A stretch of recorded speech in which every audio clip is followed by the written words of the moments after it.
Well, folks, as we get closer and closer to this election, I do realize there's a whole lot of you out there who are suffering from election anxiety. I know that I am. And I have people reach out to me all the time and they'll say, Brando, it's getting really close. And, one minute I feel really good about things, and the next minute my anxiety goes through the roof and I'm worried about it. I'm really hoping that it's okay. And sometimes have people literally say to me, can you say something to cheer me up? Can you say something to make me feel better?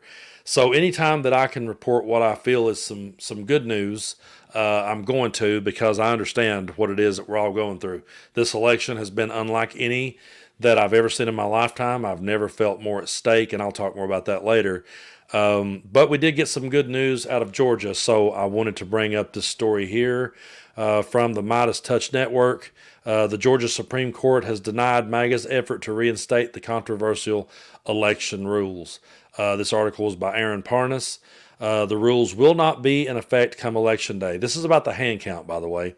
This afternoon, the Georgia Supreme Court unanimously decided an effort to quickly reinstate controversial rule changes approved by the Georgia State Board of Elections, which would have created a chaotic procedure to certify election results. One of the rules would have required poll workers across the state to perform a manual hand count of the number of ballots cast in the election.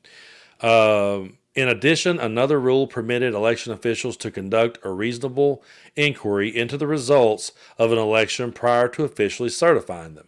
According to many experts in the field, this rule would have given local officials cover to deny the certification of various elections, from local elections all the way up to the presidential election. Should these rules take effect, it would cause massive confusion and chaos across the state of Georgia, which, by the way, I truly believe is what Trump is going for here. One of the most critical battleground states this cycle, and one that was one of the closest states in the 2020 election. As a result of today's ruling, however, the rules will not be in effect during this election cycle, but the Supreme Court did not foreclose the ability of Georgia Republicans to revive the challenge in future elections. Expect them to do so. These rules were born out of the misinformation spread by Donald Trump and his allies following his loss in Georgia in 2020. And as a result of the election misinformation campaign, MAGA members of the State Board of Elections tried to institute these rules to make it easier to overturn elections. And you can read the full order from the Georgia Supreme Court at MidasNews.com. So, folks, that is some good news, because that was definitely going to create a whole lot of chaos on election night, and that's exactly what Donald Trump wants to do. That's all that he's striving for at this point, and that's what I want to talk about just for a minute. He realizes that he's beat. I truly think that. I truly believe that he understands that he's beat. He knows he lost the popular vote twice. Of course, he's going to try to spin it anytime he's in front of a microphone. He's going to try to spin it that, no, I didn't really lose. Illegals voted in the election. He's always going to say things like that. But he knows deep down that he lost, and he knows deep down he can't win this one. So it's muddy the water, create as much chaos as I can, spread as much information as I can, and let's hope somehow I can cause enough chaos that the Electoral College will go my way. That's his only hope at this point, because we have never seen a guy come unglued, unhinged, and go completely off the rails the way Donald Trump has this election cycle. He didn't do this bad in 2016, didn't even do this bad in 2020. This has been completely off the rails, and I truly believe it's because, just like President Biden said, something in him snapped when he lost in 2020 and had to face it on the world stage. Donald Trump is such a fragile, weak man that losing was something he could never accept. And I'm always making boxing analogies and wrestling analogies, and I've thought a lot about it, and I've thought, if you go back in time to Muhammad Ali versus Joe Frazier, Madison Square Garden in 1970, it was considered the fight of the century at that time, probably still is in some ways. Muhammad Ali had been unrightfully stripped of his title because he refused to take part in the Vietnam War, and he wasn't allowed to box for 3 years. He came out of exile, and he was going to avenge, everybody and get his belt back. And Joe Frazier just beat the brakes off him at Madison Square Garden and solidified that unanimous decision with a knockdown in the 15th round that just laid Ali flat of his back. Now, Ali got up off the ground almost quicker than he went down, but that put the stamp on it. And anyone watching knew when the bell rang that Joe Frazier was still going to be the world champion. Muhammad Ali, however, was a real man. Muhammad Ali, in the interview that he gave after that fight, talked about how, you know what, sometimes you lose. Now, you got to think about what and all he had lost. He had had his life's work unjustly taken away from him because he refused to take part in a war he didn't believe in. He had been in exile for 3 years. He had lost everything. Some of his closest friends had turned on him. He truly struggled to get by during that time. And he's coming back to avenge that loss, and then somebody just really hands it to him. It could have no one really could have blamed him if he'd have just sat there and cried foul every step of the way. But he said, you realize that you lose some in life, sometimes you lose, and I've been knocked down, and now I got to figure out how to get back up. That's what a real man does, but Donald Trump is not a real man.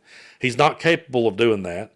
So what's he going to do? He's going to cry that it was stolen, spread as much misinformation as he can, and create as much chaos as he can, come completely unhinged and off the rails. If he creates a big enough carnival and a big enough circus to distract everybody, then he feels like he might have a shot.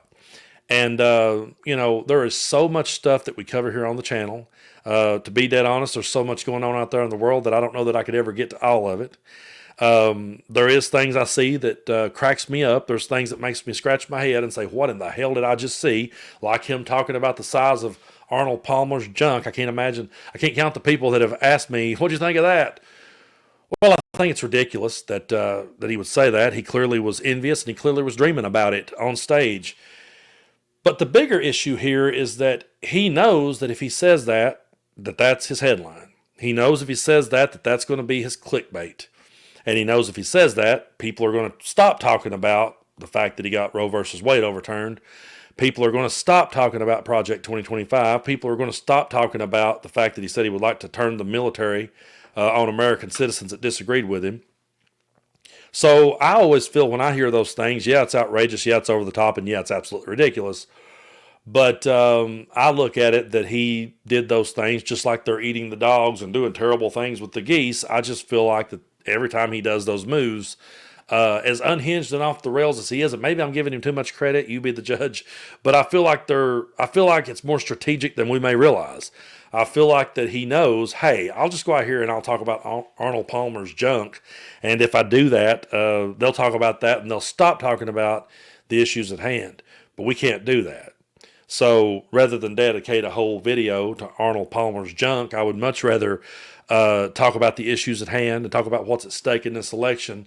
And I have never in my life going forward in any election felt like that everything that I ever had or worked for was riding on the line. And I'm not trying to be hyperbolic. I know there's people that will see this and say, oh, this guy's lost his mind. He's becoming a conspiracy theorist. But when he says we have an enemy from within and they're radical left and they should be shut down and they should be dealt with by the National Guard or the military if need be, I say to myself, he's talking about me. He's talking about the Midas Touch Network. He's talking about the pro-democracy movement, and he can spin it any way he wants to try to spin this one. But we all see the serious nature of it.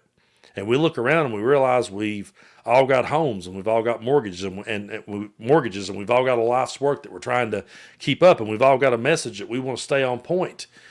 And we realize, hey, the foundation under our platforms is pretty fragile if that guy is saying that we should be dealt with the military. So that's why I don't really give a damn what he thought about Arnold Palmer's dick. I don't really care. I feel like that it's just another way that he could distract us. But and this Georgia hand count was another way to create chaos. I'm not one to make a whole lot of predictions. I don't like doing that because a lot of times I fail at it, and I hope I'm wrong about this one. But I really feel like that on election night he will just come out early and say he won the whole thing, and then start trying to, as he realizes he's lost, he'll just see there they stole it again. So I think we're in for the long haul, and for everybody that's getting election anxiety, I'm not trying to bring down the room, but we still got a ways to go. We do. We've still got a ways to go, but we're on the right side of history here, folks. We're on the side with democracy. We're on the side with women's rights. We're on the side with basic human decency. We're not over there with all the cruelty, the hatred, the bigotry, and the people who wants to see people they disagree with locked up. That's not who we are. So remember that. And anytime you get some good news, just try to hold on to it till we get through this. And when we see Kamala sworn in, as the next president of the United States, and we have Madam President, then I will breathe a huge sigh of relief. We'll go live here on the channel, and we will all have a big, much needed, healthy gut laugh at that fool. But until then, we're going to keep our eye on the ball, not on Arnold Palmer. I have a hard time saying that name. I don't know why. But yeah, I stutter and slur my words from time to time too, and no, I'm not drinking. But thank you guys so much for being here with me every day on the channel and supporting my platform while I still have it. I truly appreciate it. And if you haven't already, be sure and hit that subscribe button, and let's just keep putting in the work, because we are on the right side of history. I know that for a fact.